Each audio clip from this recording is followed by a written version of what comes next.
If you've been working on building strong, shapely legs, but your quads are not cooperating, or maybe you're tired of barbell back squats, then you must watch this video. I'm going to give you 4 quad dominant exercises that I add to all my programs, and you'll see why you should be adding them to yours as well. We're going to kick this off with the leg press. The plate-loaded leg press are a great alternative to barbell squats because you could still really load the weight on without having that instability. I personally do some variation of a leg press in every leg day because I can't do barbell squats because of my spine issues and my shoulder. So for this, to hit your quads more, you're gonna place your feet on the pad low and close together. This is really gonna make your quads the prime movers of this exercise. You still wanna keep your feet on the pad and come down with full control. Don't just let it drop on you.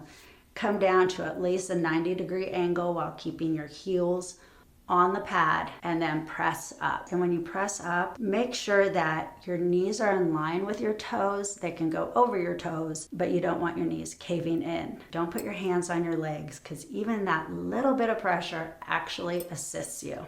I always like to add at least one unilateral exercise. And for this one, we're gonna do the Bulgarian Split Squat.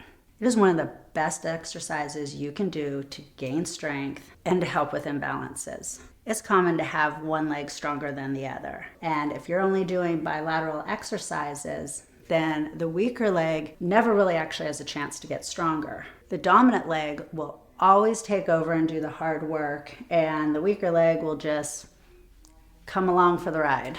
One of the easiest ways to line yourself up is to sit on the edge of the bench, put your feet out straight in front of you, kind of push yourself off the bench and stand up, and then put the non-working leg back on the bench. You should be lined up correctly.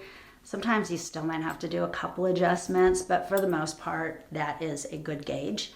To isolate your quads more, you're gonna keep your chest up and come straight down, getting your knees more at that 90-degree angle.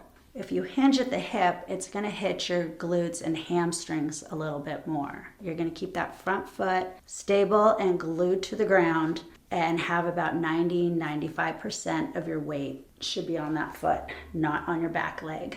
And of course, to really build our quads, we need to have an isolation exercise. And for this one, we're gonna do the leg extension. Now, I don't want you just jumping on the machine and getting started before you make sure that it is adjusted correctly for you.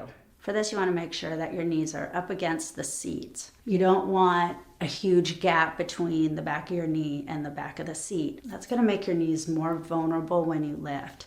Just like when you come down, you don't want to come down past a 90 degrees. You're gonna extend your legs up, hold that squeeze for a 1 to 2 second count, and then come back down with full control.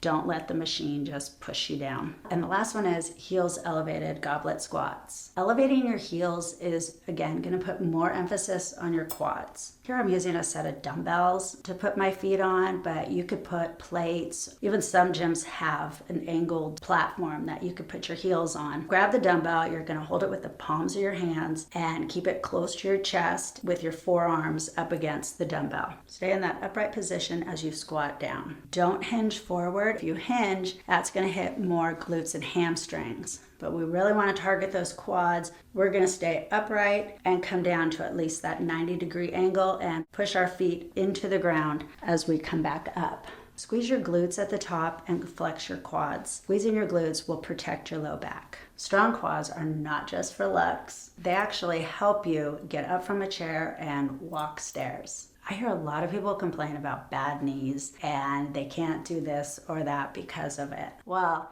strengthening your quads will actually help protect your knees. Having strong quads are going to keep you doing the things you want to do as you age. So it's not just don't skip leg day, it's don't neglect your quads. If there's other muscles or muscle groups that you want me to cover, let me know in the comments. See you on the next one.